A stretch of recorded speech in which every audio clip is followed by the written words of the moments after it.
जय गणेश जी महाराज की। जय माँ लक्ष्मी। आप सब कैसे हो? अच्छे हो ना? अच्छे ही रहना। तो आज हम कहानी कहने जा रहे हैं माता लक्ष्मी की। तो ज़रूर सुनना और हमारे चैनल को लाइक सब्सक्राइब कमेंट ज़रूर करना। कहानी पूरी सुनना, अधूरी नहीं। तो कहानी आरंभ करते हैं, सुनो। एक साहूकार था। एक साहूकार के बेटी थी। वह हर रोज़ पीपल सींचने जाती थी। पीपल पर लक्ष्मी का वास था। एक दिन लक्ष्मी जी ने साहूकार की बेटी से कहा, तू मेरी सहेली बन जा। तब लड़की ने कहा कि मैं अपने पिता से कल पूछ कर आऊँगी। घर जाकर पिताजी को सारी बात बता दी तो पिताजी बोले, वह तो लक्ष्मी जी है, सहेली बन जा। दूसरे दिन वह लड़की फिर गई। जब लड़की लक्ष्मी जी निकल कर आई और कहा, सहेली बन जा। तो लड़की ने कहा, बन जाऊंगी। और दोनों सहेली बन गई। लक्ष्मी जी ने उसको खाने का न्योता दिया। वह लक्ष्मी जी के घर जिमने गई। लक्ष्मी जी ने उसे साल दुसाला ओढ़ने के लिए दिया, रुपए दिए और सोने की चौकी, सोने की थाली में 36 प्रकार का भोजन करवा दिया। जिम कर जब वह लड़की जाने लगी तो लक्ष्मी जी ने पल्लू पकड़ लिया और कहा कि मैं भी तेरे घर जिमने आऊँगी। तो उसने कहा, आ जाना। घर जाकर चुपचाप बैठ गई। तब पिता ने पूछा कि बेटी, सहेली के यहाँ से जिम कर आ गई और तू उदास क्यों बैठी है? तो उसने कहा, पिताजी, मेरे को तो लक्ष्मी जी ने इतना दिया, अनेक प्रकार के भोजन कराए, परंतु मैं कैसे जिमाऊंगी? अपने घर में तो कुछ भी नहीं है।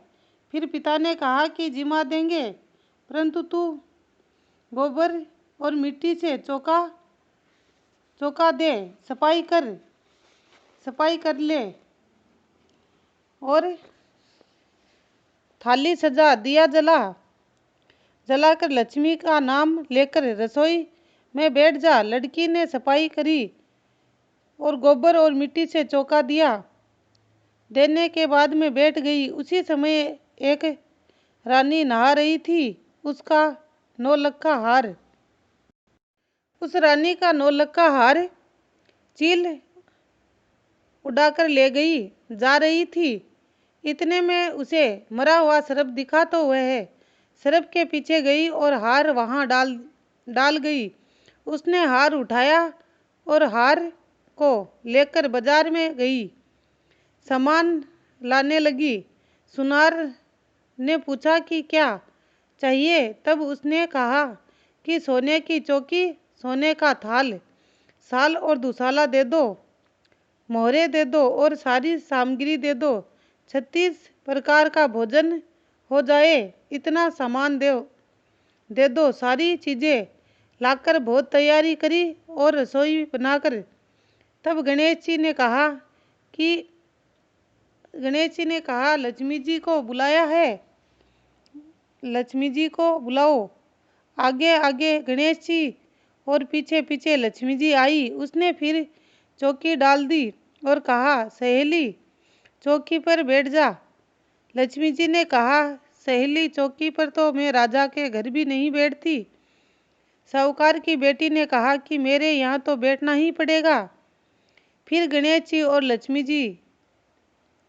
जी चौकी पर बैठ गए। तब उसने बहुत खातिरदारी की और जिमाया। लक्ष्मी जी उस पर प्रसन्न हो गई। घर में खूब रुपया एवं लक्ष्मी जी हो गई। साहूकार की बेटी ने कहा, मैं अभी आ रही हूँ, तुम यहाँ ही बैठी रहना। और वह काम करने लगी। लक्ष्मी जी गई नहीं और चौकी पर बैठी रही, उसका इंतजार करती रही। घर में धन का भंडार भर गया। लक्ष्मी जी, जैसा तुमने साहूकार की बेटी को दिया वैसा सभी को देना। कहते सुनते हुंकारा भरते अपने सारे परिवार को देना। पीहर में देना ससुराल में देना, पीहर में देना ससुराल में देना, बेटे पोते को देना, हे लक्ष्मी माता सभी को देना, कहानी सुनने वालों को, कहानी देखने वालों को सभी को देना, सभी के कष्ट दूर करना, सभी के घर, हे माता लक्ष्मी सभी के घर भर देना। जय माता लक्ष्मी, जिसकी जैसी इच्छा हो उसकी पूरी कर देना। जय माता लक्ष्मी। आपको हमारी ये कहानी अच्छी लगी तो लाइक सब्सक्राइब ज़रूर कर देना।